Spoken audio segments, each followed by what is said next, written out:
Greetings, Ventures. This is Lauren, your guild advisor, and welcome back to Cut Content and Review for DanMachi Season 3, this one being for the finale, Episode 12.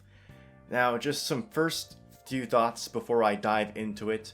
Overall, I thought this episode was fine, it was decent, it was much better than my impression of the previous episode, mostly having to do with the fight, and most specifically, like, the final cut of the fight between Bell and Asterius. But we'll get right into that towards the end of this video, probably, and I have no idea how long this is going to be, but hopefully it's not 40 minutes like last time. But one thing was announced after this episode aired that really rubbed me the wrong way, considering how I've been talking about this season, how it needed more time. But again, we'll dive into that later.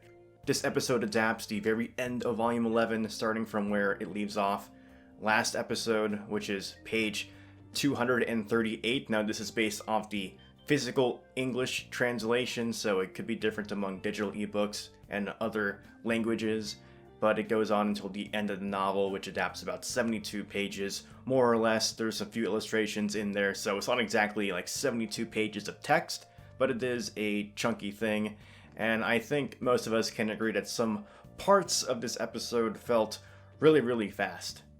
But the episode starts off with Asterius meeting Ottarl, and I thought it was really weird with their meeting. But first of all, this meeting is actually like a flashback that happens in the actual light novel. The moment that Asterius roars when he stops Osfi from firing that needle that would have sent Gros into a frenzy. The moment that roar happens, there's a flashback in the light novel to where this meeting took place between Ottarl and Asterius. But I think they moved it to the very beginning of this episode because it would seem super random for Asterius to appear in the middle of the episode when the anime has not been building up Asterius as much as the light novel was in the book. Because, like I said in previous episodes, Asterius was going around Daedalus Street, actually actively looking for Bell, trying to chase his dream. And I mentioned before that he's been knocking out adventurers who are in his way, and while he was doing that, other Xenos, the stranded ones, Let, Freya, Helga, and Argonaut actually got to him, and they walked together as he escorted them. And then that's when they see that level boost light that Haruhime made, and that's when they started to go towards there. And before they go to that spot and meet up with Haruhime and Lily, as in the anime, before they go to that spot, that's when Asterius gives them the Daedalus key, and he tells them that he's going to stay on the surface because he can feel that his dream is going to be fulfilled here. But because that was not included in the anime, it kind of loses that sense of build-up that you would have to episode 12, that final climactic fight between Bell and Asterius, and that's why they had to move that scene where Ottarl and Asterius meet at the beginning of the episode, so it's not completely out of left field when Bell actually meets Asterius in the middle. Now, for the actual confrontation itself, it was super strange to me, because in the light novel, it's almost as if Ottarl is blocking Asterius' way, and the way it's conveyed in the anime, it's almost like Asterius tries to completely ignore that Ottarl is there. Like, I can tell this guy's super strong. Maybe if I don't look at him, he don't see me or notice me. So that was really strange to me. I don't think that was meant to be comedic, because in the light novel, like I said, Ottarl is standing in the way. Asterius is afraid because he can sense that Ottarl is far stronger than him.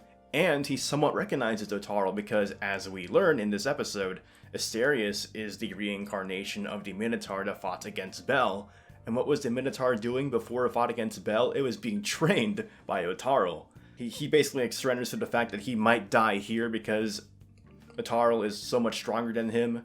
He laments the fact that he won't be able to fight against Bell, but Ottarl knows what's up and then directs Asterius to where Bell would be. Now, as for Asterius' voice, I actually really like it because it does not sound like the voice you would think would come out of his mouth, but that's exactly how it's described in the light novel as well. So I thought they captured it really well. It's not a voice you would expect coming out of this gigantic Minotaur, and also said in the light novel that it sounded like an old warrior, and that's also the kind of vibe I got off the voice acting for Asterius, so good job on that part. Then we have a lot of scenes between Hermes and the Xenos, and I explained a bit of the conversation last episode because they moved some dialogue around so they could leave off on that cliffhanger last week where Hermes tells them to die for him, and that line actually happens a lot later in terms of his dialogue with the Xenos. Now, as for the light novel, Bell, Haruhime don't meet up with Hestia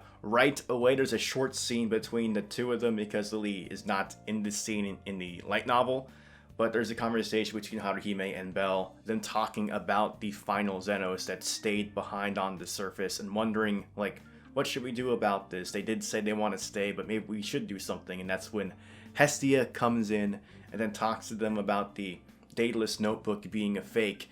And something that's different between the anime and the light novel here is that in the light novel, Hestia does not say that she suspects Hermes here.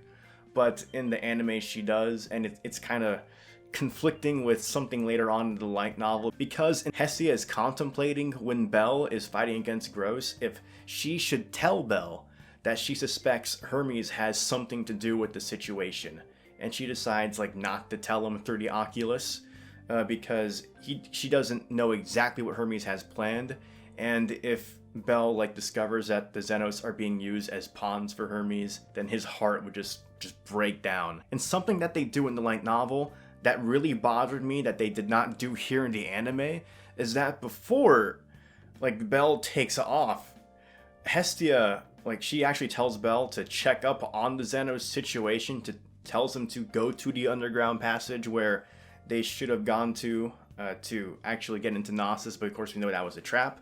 She goes and updates Bell's status, and Bell's a bit confused of why she would do that because everyone in the Familia got their status updates like in the morning. So to him it's like, well, people don't level up, like don't gain stats like in just one day. Why would I need to do that? But of course Hestia knows, and the rest of Hestia Familia knows about the Liaris Preze skill that Bell has. Everyone knows about that skill in Hestia Familia, except Bell, and now his content skipped in Volume 8.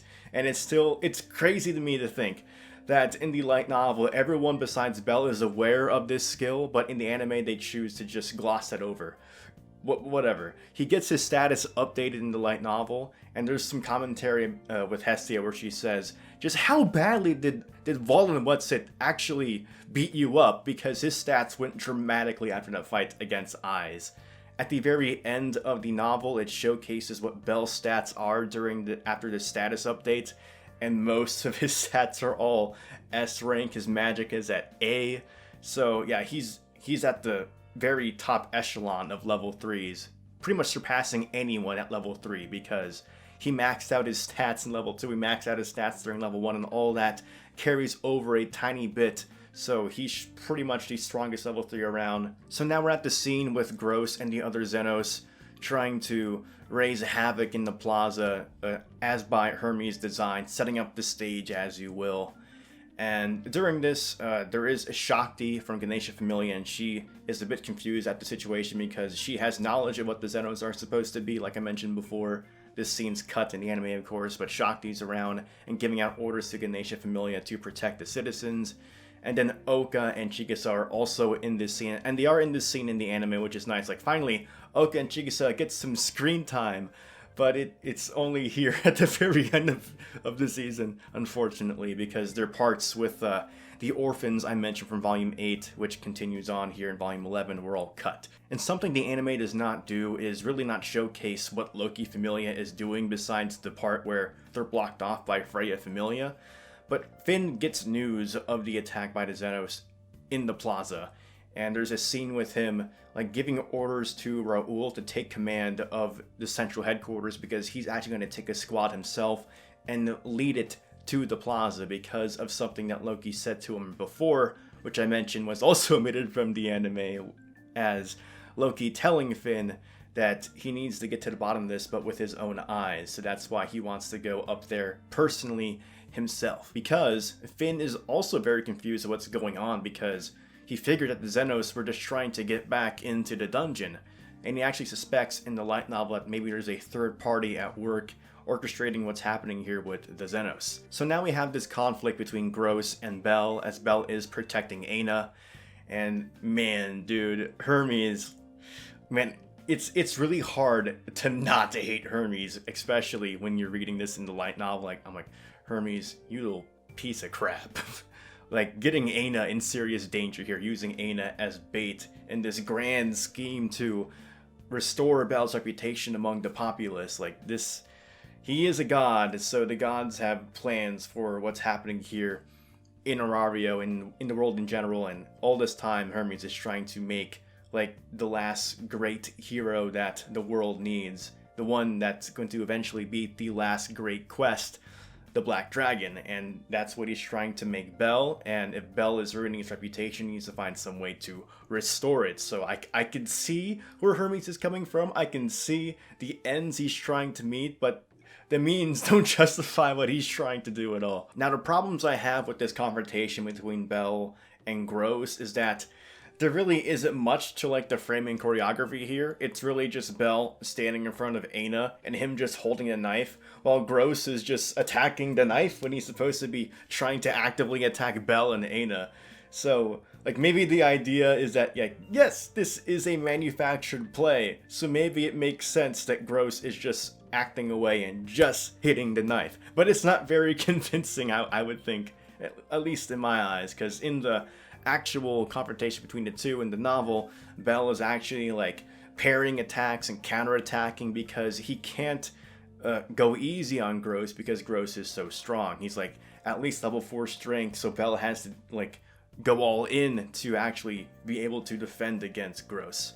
And in the light novel, it's just so much more emotional between Gros and Bell, because previously something the anime did not adapt is Gros actually thanking Bell for what he did when Bell like threw away everything to run after Wine, attacking adventurers to go after Wine.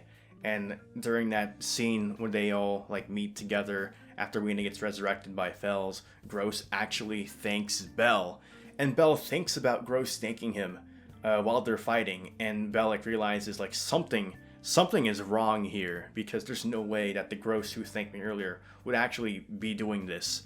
And Bell gets the feeling in his mind that Gros is telling him that it's okay to go all out on him. And that's, of course, when you get that ultimate feel of tension between the two of them, where Loki Familia finally appears. Someone notices that. Also, Finn is actually like telling his other Familia members to like start aiming their arrows, and he's readying his spear while all this is happening. And when Gros sees that Loki Familia is here, he's like, okay, I gotta make my move now, because Bell is the one that has to kill me, not Loki Familia. So that's when he does that dive, and we see Bell having to make a choice there, and Hermes is trying to guide it to just one possibility, but Bell defies the gods. He defies the choice that the gods want him to make. He defies Hermes' divine will, and he has that flashback with his grandfather, his adopted grandfather, and yes, we know it's Zeus, but Bell has no idea that his grandfather was actually Zeus. And again, it's an adopted grandfather. Bell is not actually like the grandchild of a god. That's not what it is. But he has that flashback of Zeus telling him to make his own decisions. Don't let someone else like lead him into one. So that's what Bell does. He puts his knife down, he sheaths it, and then he trusts in Gros to stop. And what does Gros do? He stops. Both Bell and Gros defy the divine will of Hermes. And as Gros stops, I mentioned before that Finn and Loki Familia were ready to go ahead and attack. As soon as he sees Gros stop, Finn says, "Halt!" Like, wait! Because, as I mentioned before, Finn has a good idea that there is a lot more to the Xenos than meets the eye. And of course, we have that scene where Hermes tries to get to his backup plan, which involves Osfi using one of those magic items that she created to throw that needle into Gros to make him go into a rampage. And the weird thing about this is that originally Osfi is supposed to be invisible with her Hades helm, but for some reason in the anime they have her take it off, I guess, so you realize it's her, but it's pretty obvious who it is. I don't get it. And then they have her like stand like behind this entire crowd, and it's like, how are you gonna get that to Gros through that dense crowd? Because originally she's supposed to be invisible and a lot closer, and she's getting prepared to throw that needle at Gros, and Bell can actually like sense something. Like as soon as Osby is like silently apologizing to Bell, Bell senses something and tries to like walk in the way of it, but of course everything is interrupted when Asterius makes that roar, where he sees Bell not wanting anyone else to fight Bell because that is his opponent, and he goes ahead and asserts his dominance in the most crazy fashion ever, and just like pushes Bell through all these buildings. Or like the animation here. Originally, what actually happens is that Asterius like takes his axe and then makes a shockwave into the ground, and that's what blows Bell past through all these buildings. And it also creates a bunch of debris exploding everywhere, as well as clouds of dust, which end up covering the Xenos. But I do like the creative freedom they're taking here, because it is a cool sequence to watch as Asterius pushes Bell through those buildings. And as that happens, Finn in the light novel like orders everyone to like go after the Minotaur, because that is what Loki Familia is prioritizing, defeating the Minotaur at all costs, because it is so strong, because it is pretty much an irregularity throughout Orario. But he does give the order to not actually fight Asterios, like just surround the area until he gets there. He also tells them to wait for eyes to get there, and as he himself makes a move to go over there, that's when this big silhouette gets in the way, and that's where it like teases Ottarl in the light novel, and it cuts to a different scene. And the way they handle like Freya Familia blocking Loki Familia is very strange to me, because in the light novel, the impression was that Loki Familia, like Tione, Bet, Eyes, and Finn, they're all supposed to be like on rooftops and able to actually see Bell and Asterios fight, because as the fight moves into the plaza, that's where all of them are. So it's really weird seeing Finn portrayed in this alley when he was shown to already be within view of the plaza. It's like, okay, when the fight moves back into the plaza, why isn't Finn there? Why is he now randomly in this alleyway? And then you have Ottarl throw his sword from the alley, and it's like, I'm just gonna make my best guess as to where these people are. It's like, what?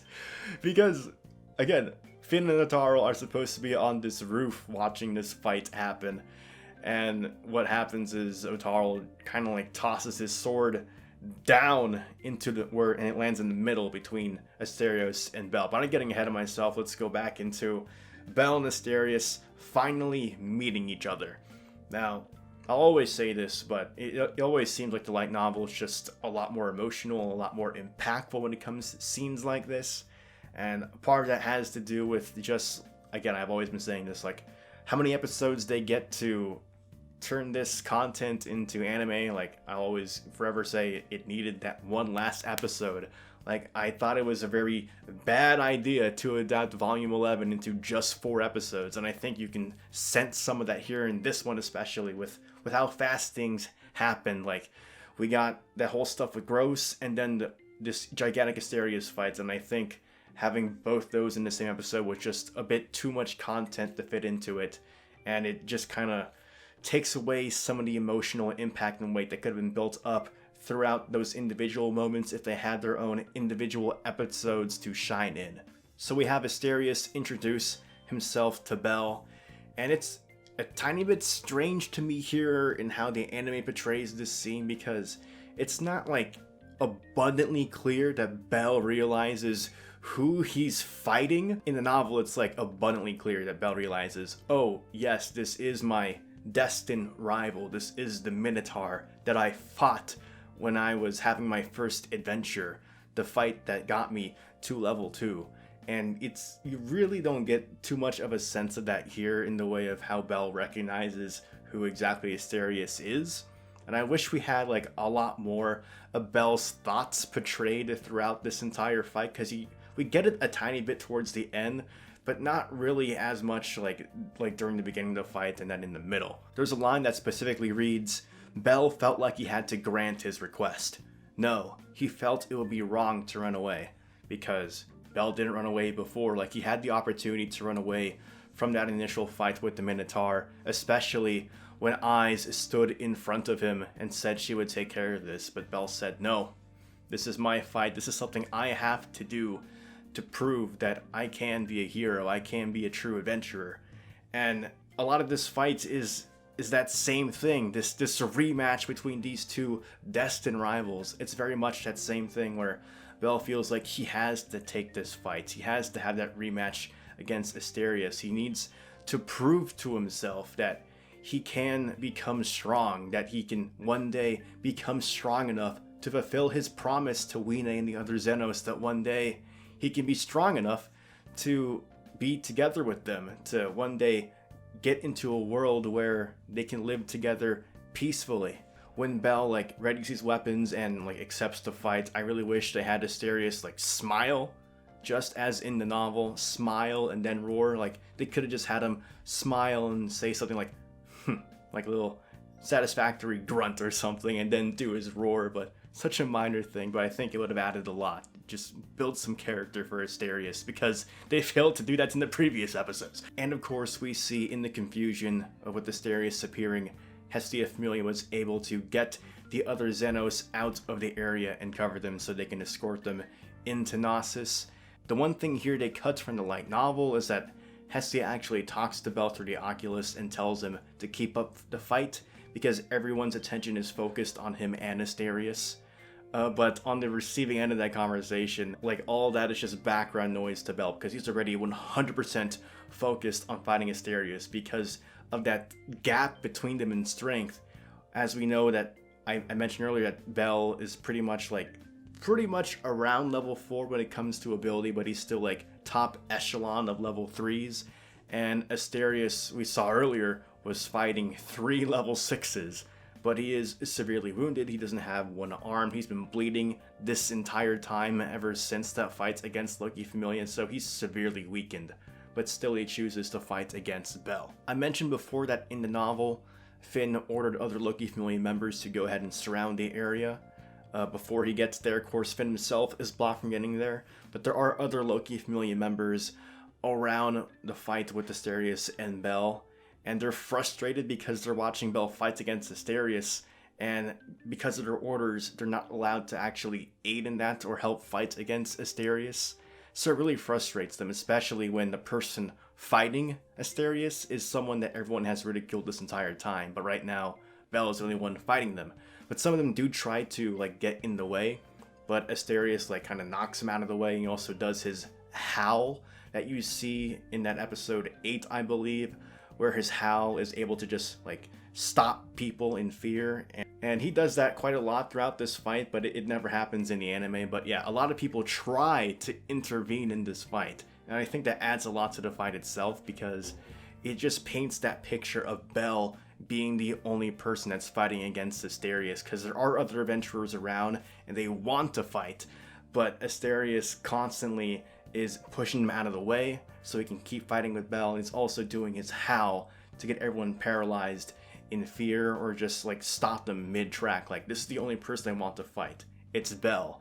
And when Asterius does his first howl, Bell says in his mind, I recognize that howl, it's not going to stop me this time. So it just adds a lot, I think, when you see other adventurers trying to get into the fight, but they just can't because of Asterius' howl. It just helps paint that picture of Bell being this sole adventurer that's fighting against the most powerful monster that the townspeople in Orario know about, because they saw that fight against Loki Familia and Asterius before, and here's Bell fighting that monster by himself. So one big emotional moment that could not make it into the anime, because of time restraints, and also because of that particular content that would build up to this being skipped in Volume 8. Yes, I'm talking about those orphans. I always talk about they're introduced in Volume 8 through Seer's story. And the orphans are here once again, and the big part to this is that when Asterius pushes Bell back into the plaza where everyone is still in. Bell is like in the corner, like covered up in this cloud of dust trying to recover, and Asterius gets into the plaza himself, and he's knocking away other adventurers, and he's looking for Bell, and then he comes across and looks at some of the orphans, and one of the orphans, the most prominent one being Lai, the one that looks up to adventurers and then felt betrayed by Bell when he figured out Bell was attacking other adventurers in pursuit of a monster, which was Wine back in episode 8. Lai lost a lot of trust in Bell, but now Lai is here and immobilized by Asterius, because again, Asterius is this super powerful monster that even Loki Familia had trouble with, and that monster is now looking at him. And that's when Bell rushes into the scene in front of Lai and then starts fighting Asterius. And when that happens, Lai just sees Bell in a completely new light. He's never seen Bell like this, and in that moment, Bell looks like a true hero to Lai again, where no one else is fighting this creature, where no one else can like put a fight up against Asterius. There's Bell right there fighting against him, and that's just a huge moment to me with how that's built up with Lai's character.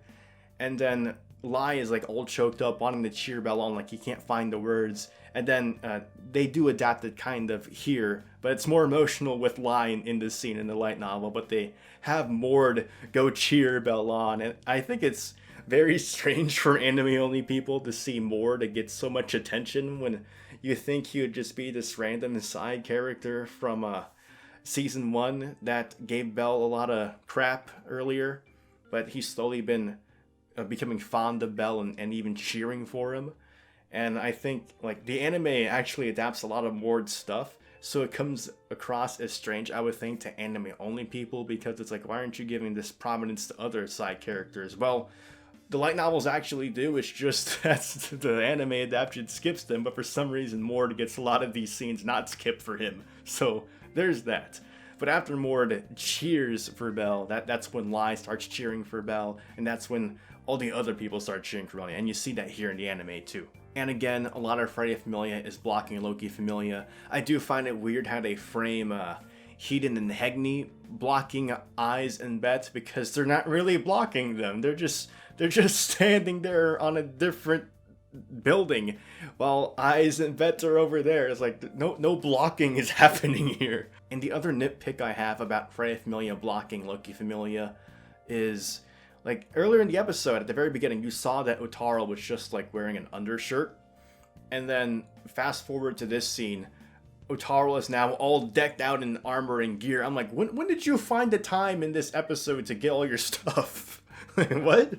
It just seems like a very weird inconsistency. And we have Hermes somewhat frustrated that his plans were ruined, but he's still kind of enjoying the fight that's happening, because in the end, what he wanted is still going to happen. And then it transitions into a scene with Freya, and the way in the light novel it happens is that there's first a scene with Freya, and then she's enjoying the fight a lot.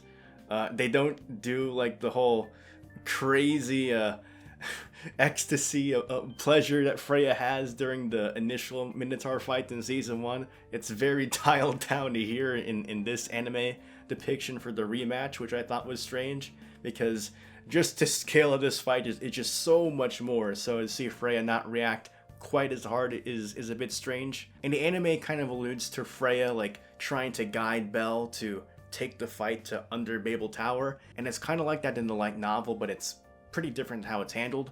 Because back to the fight with Asterius in the Plaza, Bell is like finally saying that we really need to move this fight somewhere else where other people aren't around, and they don't really get that in how the anime handles it. But Bell is like looking for a place, and he jumps off to the rooftop, and Asterius like follows him across rooftops, and they're actually fighting while running across rooftops as Bell is like looking for a place to fight, and he kind of like hears this voice in his head to go to Central Park, which is under the tower where Freya is.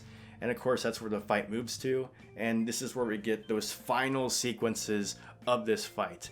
And I really love the final sequence, though the one that happens like right before it I had kind of a problem with, because if you think about it, like the best bits of animations, like the best cuts they have for these fights just involve Asterius at the very beginning pushing Bell through all those buildings, and then at the very end when Asterius wrecks Bell and then like launches him and drops him straight down into the dungeon. Those are the two extremely impressive cuts of animation for the entirety of this fight.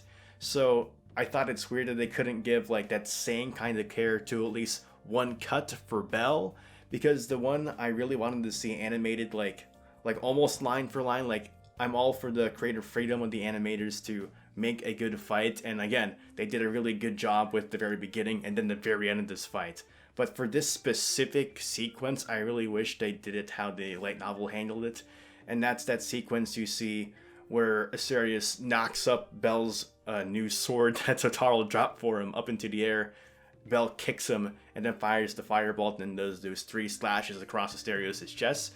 It's similar to that and how it's in the light novel, but it's so much more, because like Bell is like being all emotional, wanting to be an adventure, like this is my adventure, and he like takes a first step into his lunge and he's almost like a blur to everyone else, and that's when he smacks the sword against Asterius, and Asterius again launches that sword up, but Bell again continues, does that kick to Asterius, stays in the air, and he doesn't just fire firebolt 1 time, he does it 6 times, and it actually like pulverizes one of Asterius' eyes, and the force of the firebolts that Bell is firing actually knocks him back a bit, and that's of course when he catches the sword and then does those 3 strikes on Asterius and actually like makes Asterius' armor fall apart, and then a bunch of blood spills.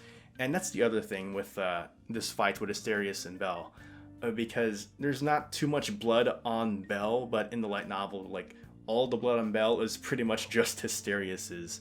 And even in season 1, during the fight against round 1 between Asterius and Bell, the first fight against the Minotaur, there is that sequence when Bell does a slash against the Minotaur and then a bunch of blood gets on Bell's face. So it's strange that there's not as much blood on Bell as I thought we would see. It actually explicitly says Bell's entire body was stained red, but the blood was not his. So yeah, a lot more blood. Like, it's not like I'm a gore fanatic, but I think it just adds to the intensity when you see all the blood that would have been on Bell. And the thing I forgot to talk about is like right before that sequence I've been describing, where Bell does that lunge into all those attacks, right before that, Bell is imagining like certain things. Like he sees Asterius, and like he sees his weakness behind him. He sees dicks. He sees eyes. He sees a Wine he failed to protect, because remember, Wine died before Fels resurrected her. He sees all of that, and he wants to become stronger. And you get that speech during his Argonaut charging, but this is actually where that dialogue is supposed to take place. It's right before that big sequence I really wanted them to go all out on, but they did go all out on other things. So that brings us to the final sequence. And remember, like, so many people in Arario are watching this right now. Like, you saw Hephaestus, Subiki, Loki Familia was watching this. You see Ganesha, and he had some nice commentary earlier in the fight. And 2 people that I wish they included, because the light novel has them there, is Cassandra and Daphne, especially because there's been a huge lack of screen time for both of them, because they've had scenes in the Xenos arc, but they weren't adapted into the anime. And I think it's going to be just a bit strange, because if they ever do a season 4, Cassandra and Daphne are both involved a lot more. So it's almost like, oh, those 2 characters we never saw during season 3, they're suddenly important here in season 4.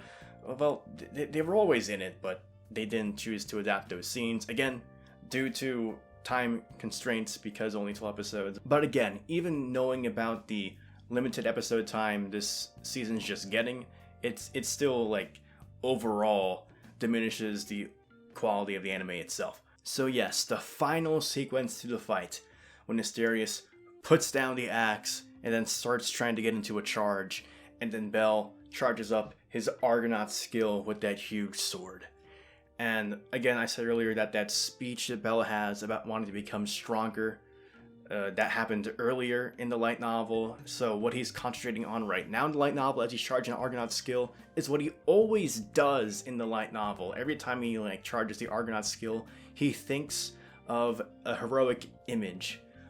And I really wish they kept doing that in the anime, because I think it's important to Bell as a character, because we hear that Bell loves these heroic tales, but we never really see that in the anime. But it's obvious when you read it in the light novel, and he's constantly thinking about all these heroic tales as he's using that Argonaut skill. But the interesting thing about him using the Argonaut skill this time is what he thinks about is the tale of Argonaut. And it would have been such a cool nod and reference if they just like had like a slight image or silhouette of the tale of Argonauts, because that is something that is a mobile game event in DanMemo, the DanMachi mobile game.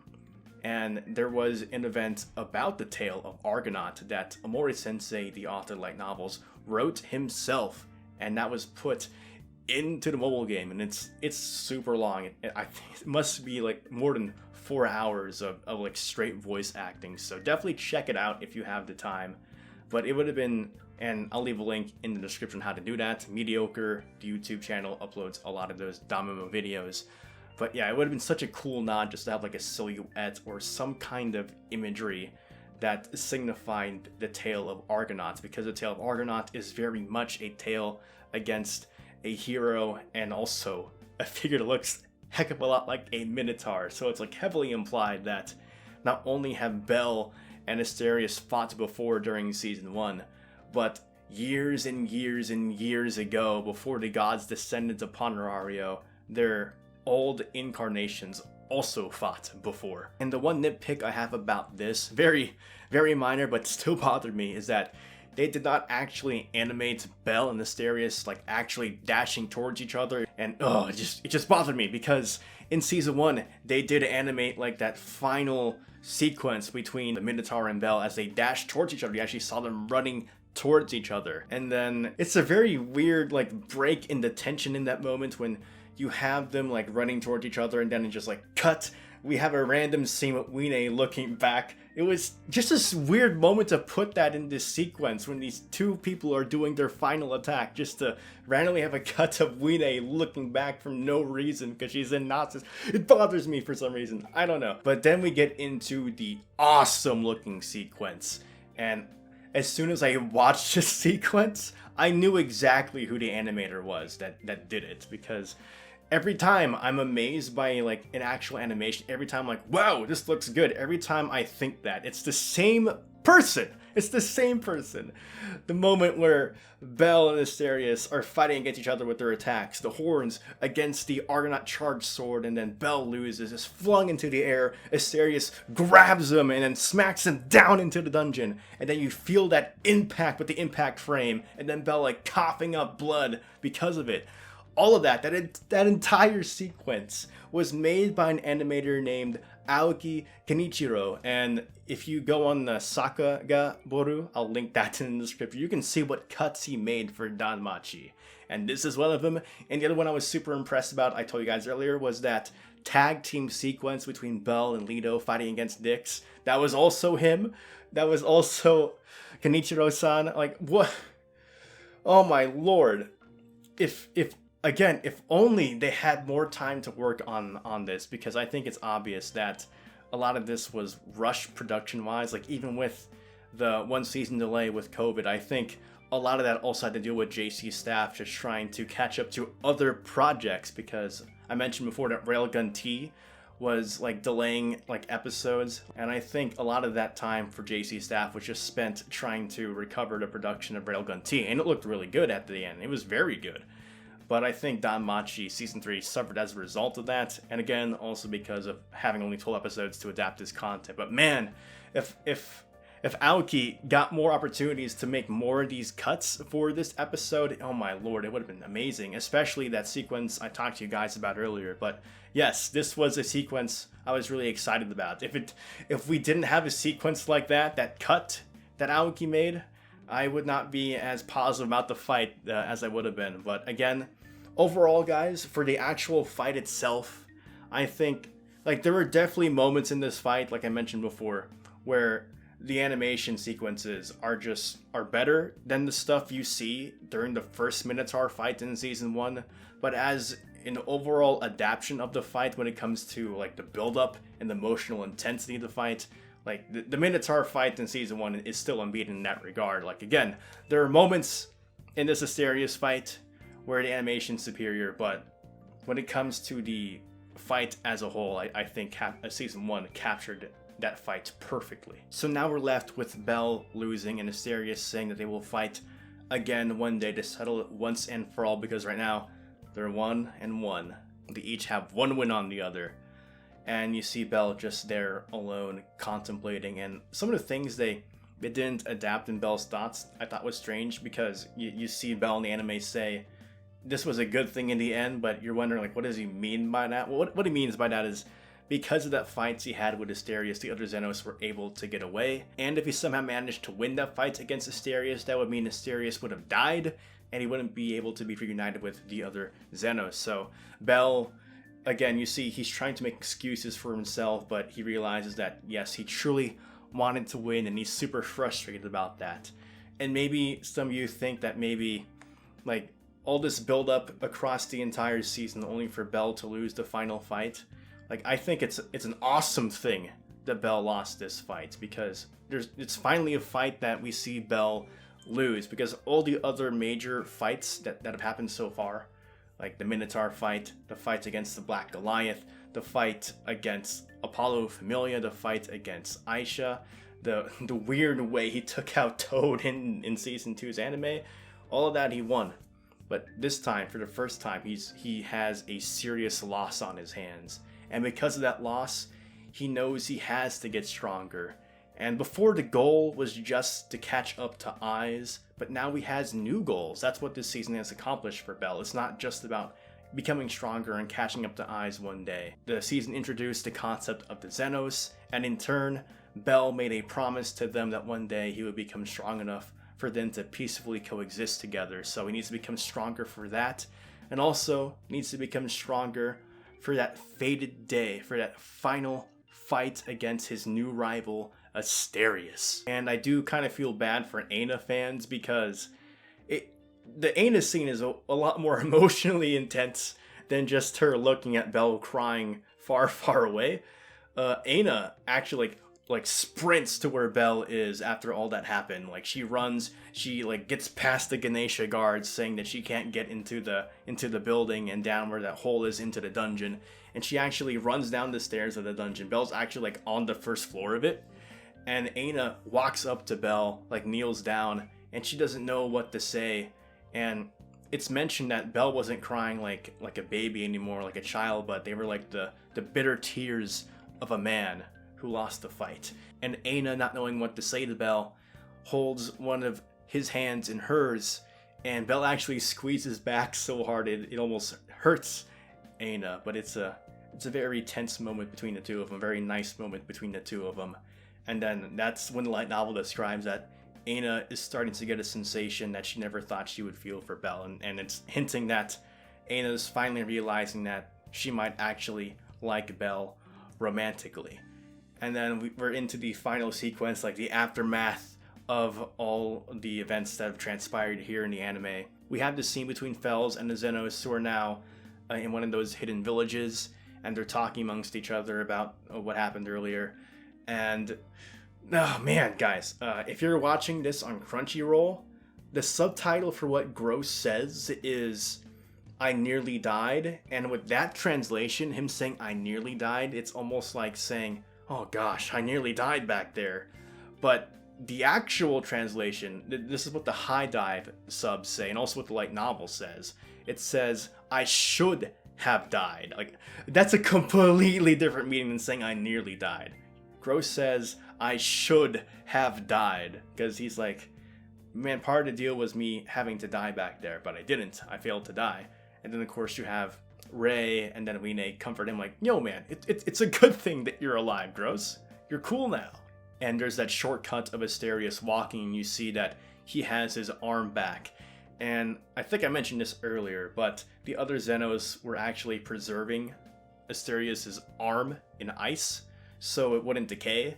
So they actually brought that with them, and that's how Feld was able to heal Asterius' arm. And something odd they did here in the ending was have Hermes visits Hestia Familia? That doesn't make any sense, at least to me, because in the light novel, what actually happens is that Hermes is talking to Uranos, and they're having this conversation about Bell and the Xenos, and how Bell got his reputation back, and Uranos wonders if Hermes will still work with him after what happened with all this, and Hermes says he will, but only if he doesn't involve Bell with the Xenos anymore, because that does not align with Hermes' own personal goals. And he says he's gonna lay low for a little while away from Hestia Familia because of what he's done. So it's weird when you see in the anime adaptation, you just have Hermes nonchalantly show up in front of the Hestia mansion to be used for slapstick comedy. Yeah, very, very weird. And then we have the final scene between Eyes and Bell as they talk amongst each other.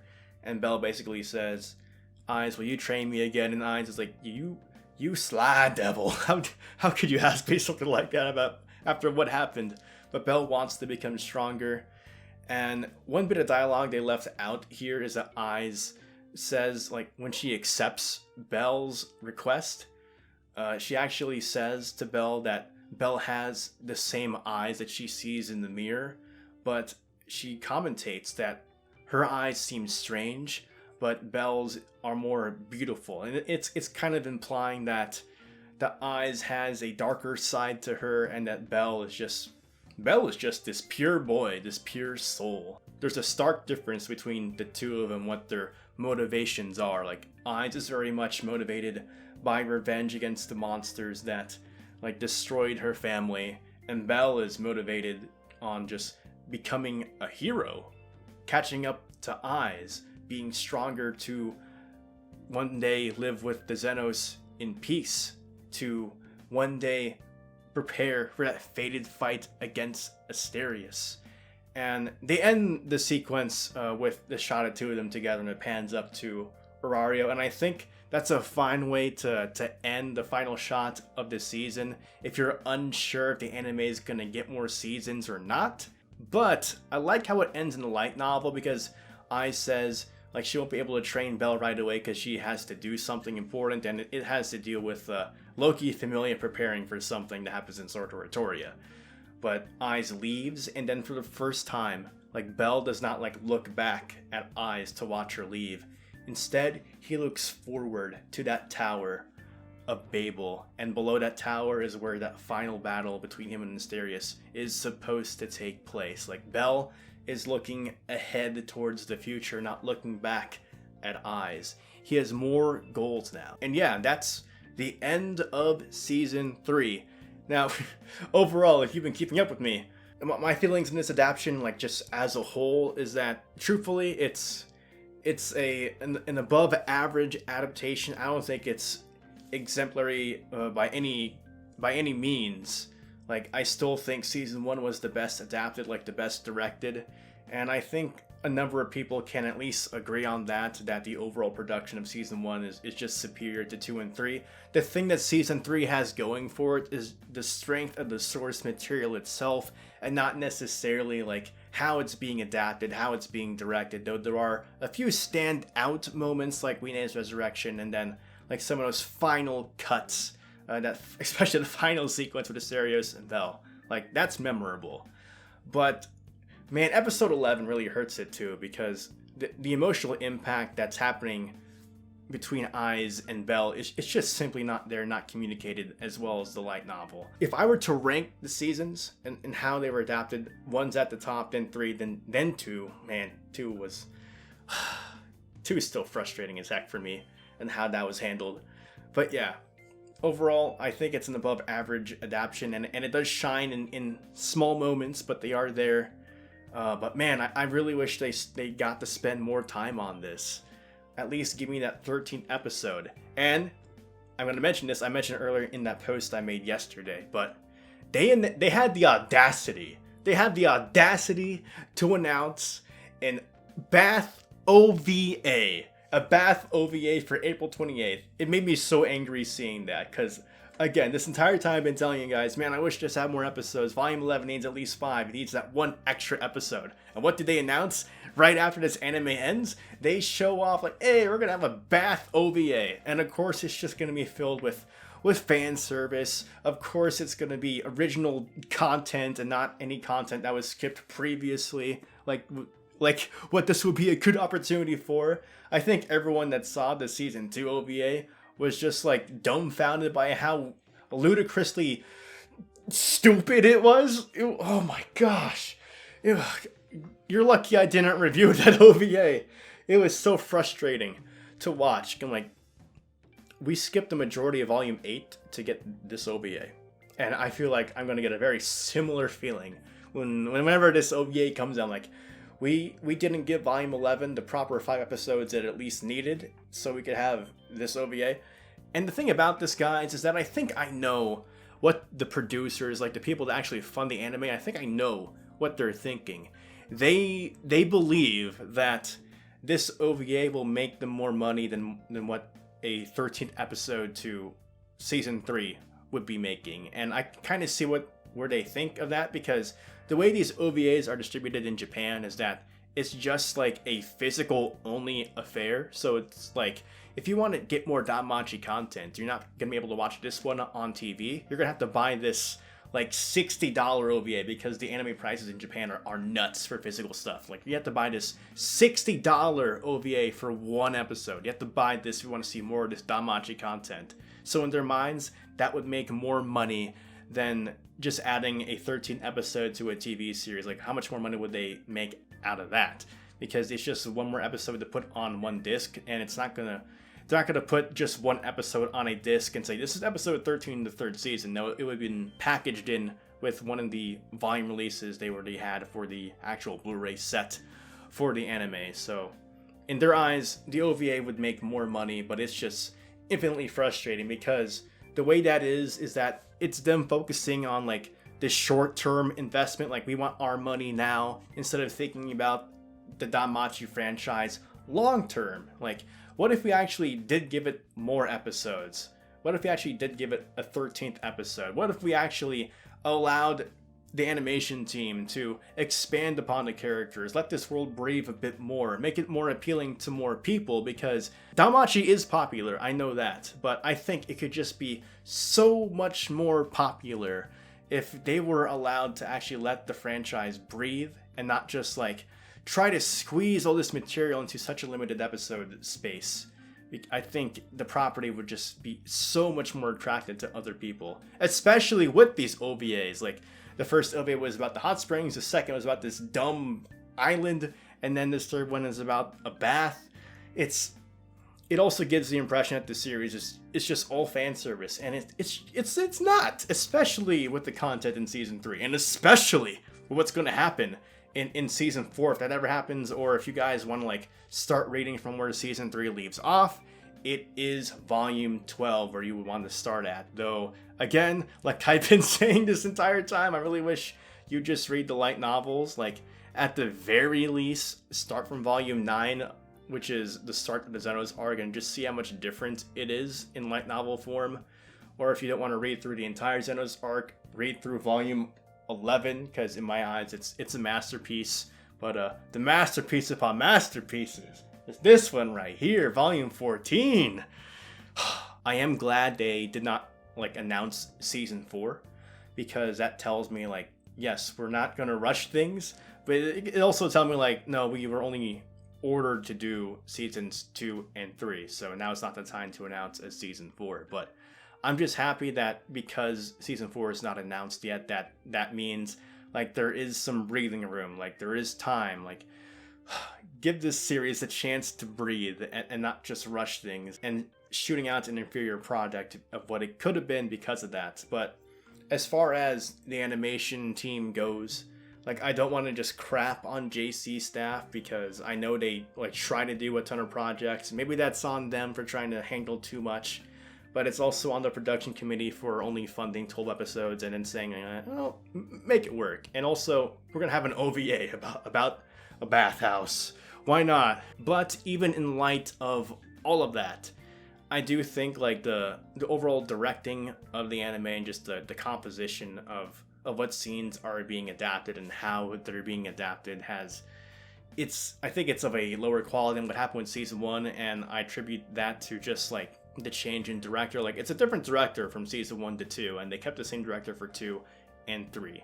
So I don't want to poop on the director, but I do think we might need just like a change in staff, much like how we changed the staff from 1 to 2. Just a small change in staff to see if we do get a season 4, how their take on the series would be, if it would give us more of that emotional impact and build up we felt with what happened in season 1, especially during that Minotaur fight, which I thought was a bit lacking here between Bell and Asterius, and especially Bell against Eyes in episode 11. But yep, that is season 3. We'll just have to see what happens from here on. I'm curious what your guys' thoughts are on this season as a whole. Anime onlys, light novel readers, were you satisfied with the Bell and Asterius fight? I think a lot of you will be, in the case of just like that final sequence, that final cut that Aoki made. But in terms of just the emotional intensity of the fight, it wasn't properly conveyed, in my opinion, to just like an anime only viewer, and that's what's frustrating, right? Like, the way they treat like this mobile game, and I should mention again, the side story for episode 12 in the mobile game DanMemo is Asterius' backstory. And yeah, you should definitely check that out. I'll leave a link to that upload on Mëdiocre's channel, where Asterius' backstory being put into the mobile game. And it is expanded upon what's in the light novel, so it is a nice treat for light novel readers as well, just to see that. But I think it adds so much more to an anime-only context when you actually get to see Asterius' backstory, and then like watching that fight again, maybe after learning that. But yeah, that's that. But curious on your thoughts about the season overall, and now I can finally get on track with making my light novel reviews for episode Freya and DanMachi 15. It's been a long time coming, and I apologize for that. I am thinking about making like a video, but this wouldn't be for a while because I'm exhausted. This whole season 3 journey has left me exhausted. But I am thinking about maybe making a video just comparing like how the emotional buildup and impact works between that Minotaur fight in season 1 and comparing that with Eyes and Bell in episode 11 of season 3, and also the final fight of Bell versus Asterius, like comparing all 3 of those fights and explaining why I think that season 1 is just better directed in how it handles the build-up and emotional intensity of fights. Because if there's one thing that Amori Sensei is good at in these light novels, besides just the world building and building on the other characters as well as their treatment and how he like actually values the other characters in this universe, it's how he writes the fights, and you are able to like feel the emotions that the characters in the fights are feeling, and just understanding like the impact of said emotions and how it relates to those characters. I think he does a spectacular job at it, so definitely check out the light novel series if you're really curious about me just praising it to high heaven. But yeah, guys, that's all I got for this season. If you want to see more DanMachi content, go ahead and like this video, subscribe to the channel, and follow me on Twitter and join my Discord. And as always, continue enjoying your time adventuring in Mario and the dungeon. This is Lord, your guild advisor, signing out. 渦を巻く雨雲から差し込んだまっすぐな